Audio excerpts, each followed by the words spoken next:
I'd like to start, if I could, with the tone as we head into these meetings around trade. We have the bomb thrown by the U.S. We have retaliatory tariffs from Canada, from the EU. How does that change the atmosphere here as you meet with your compatriots?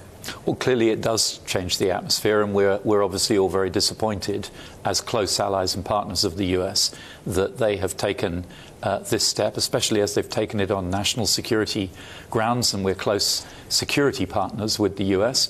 But look, we continue to talk with them. The leaders are meeting here in Canada in a week's time. We know that President Trump's way of doing business is very personal, and the fact that he is going to have direct interaction with the leaders of the countries most affected by these measures, I think gives us hope that we should focus this weekend on trying to calm the situation down, look for ways forward, and then hope that the leaders, when they meet next week, can make some progress. Assuming that the trade action is part of other negotiations, which some are assuming, what will your focus be here? What are you hoping to achieve with the other finance ministers at this meeting? Well, obviously, these series of meetings are part of an ongoing process of advancing the agendas of the G7, and different G7 chairman presidents have different priorities. Canada's got a big focus on gender equality and advancing the role of women in economic development, something the UK is very strongly supportive of, so that will be a big theme here. But of course we have to take forward the trade agenda. We have to look at the ongoing question about how we tax the digital economy. That'll be on our agenda today as well. There is turmoil in Europe. You've got ongoing negotiations around Brexit. How does that play into your thinking about how this will all unfold? Well, obviously it complicates issues from a UK perspective, because at the moment we remain part of the European Union, and in terms of a trade response to the US tariff imposition, we're working as part of the European Union. But we're also looking at our future potential trade relationships with countries like the US and Canada once we're outside the European Union. So it's definitely a more complex situation. But there are a number of things going on in Europe, as you rightly pointed out, of which Brexit is just one. Brexit, of course, a great complication in terms of what the UK economy looks like on the other side. One great fear, of course, has been what happens to the financial centre in the UK. And there have been some debate about how to manage that, including where the financial controls get set. Is it Brussels? Is it the UK? Your view is aligning with Brussels makes sense. Well, my view is that once we leave the European Union, it will make sense both from our point of view and from the remaining EU 27's point of view that we continue to have cross-border trading in financial services. London is Europe's most important financial centre. It's an asset not just for the UK, but for the whole of the European Union. So finding a way that allows us to do that, that recognises the legitimate concerns that the rest of the EU would have about a major financial centre serving their market but outside their jurisdiction. So we have to address those concerns, but also encouraging our EU partners to resist the temptation to be crudely protectionist in the way they look at the future of financial services in Europe. There has been a suggestion that although financial services is important, but it's only 20% of the total economy, perhaps you could take a hard line and say we're going to be the rule makers, not the rule takers. You'll be familiar with that quote. What's your view of actually trying to negotiate from that position of strength, even if it does mean a little dislocation for that sector?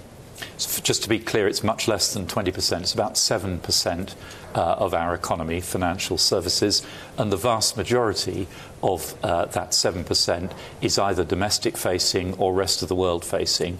Of the 7%, about a quarter is EU facing. So it's a relatively small but strategically important part of our economy. And clearly there are two options for us. We can either align sufficiently with the EU's rule book and the way of doing things to ensure that we have continued access to European markets.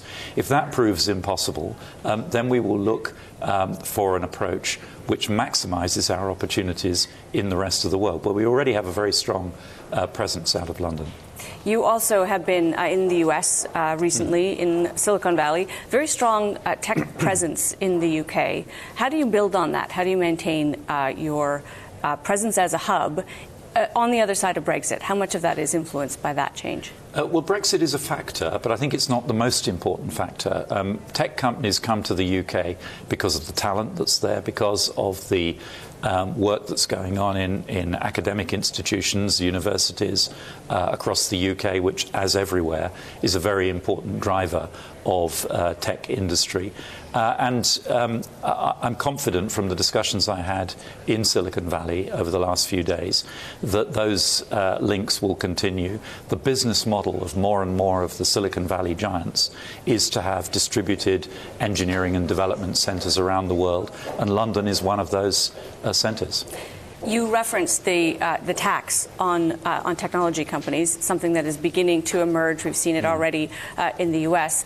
What's your thinking around that as you build up additional tech presence in the U.K.? How do you tax those companies? So this is a big challenge. As the economy changes and more of it becomes digital, we have to look at our tax system and ask whether it's fit for purpose. Until a few months ago, the problem was seen as the big digital platform companies not paying any tax anywhere because of the way they used offshore jurisdictions. Since the US Tax Reform Act, the problem has shifted. They will now pay tax in the US. And the problem from a European perspective and from the perspective of other non-US countries is that much of the value created is created by users providing their data, users uploading content to the platforms, and there has to be a way of capturing that value so that the tax that these companies pay is shared fairly between the place where they're based and they do their engineering and create their algorithms and the place where they do business and collect the data from their consumers. In the UK, it was noted yesterday that while the economy has been relatively strong, wage growth there has been stagnant for a long time. What's the opportunity here to try to stimulate wage growth, not just the economy, not just GDP, but actual real wages? Well, rising real wages is our number one objective, and I'm glad to say that this year real wages are now rising again, and we expect that to continue. We're dealing with a spike of inflation that was caused by a currency depreciation in 2016. That's now working its way out of the statistics, and we are seeing, as inflation falls, real wages rising, and that's, of course, a very good position for the economy to be. One of the conversations happening in several countries, domestically at least, and I wonder whether it will happen here, is the tension between central banks letting inflation run a little hot, but looking to begin to normalize rates, and finance ministers looking to stimulate their economies. Are we getting the balance right?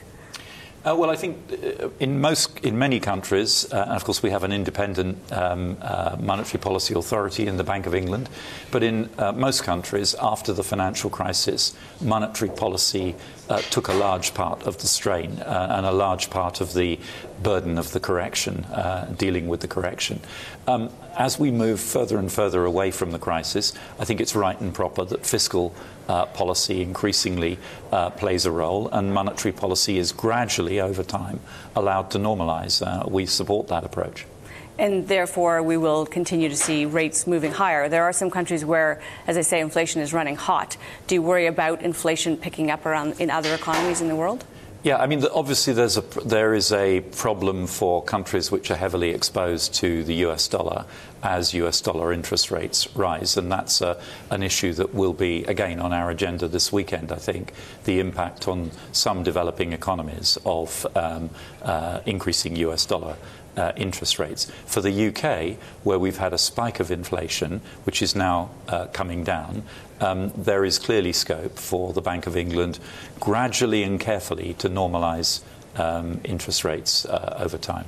Obviously there are many more steps to take to figuring out Brexit and what it looks like post-Brexit. But in terms of a customs union, what are your thoughts on where you are with that now? Well, we've always said that we will need to have a very close customs collaboration with our EU27 neighbours to ensure that we can continue to make cross-border transactions in goods without creating lots of new customs bureaucracy and additional costs. The challenge for us is to work out how to do that while still allowing us to pursue an independent trade policy as non-members of the European Union, and that's an ongoing discussion.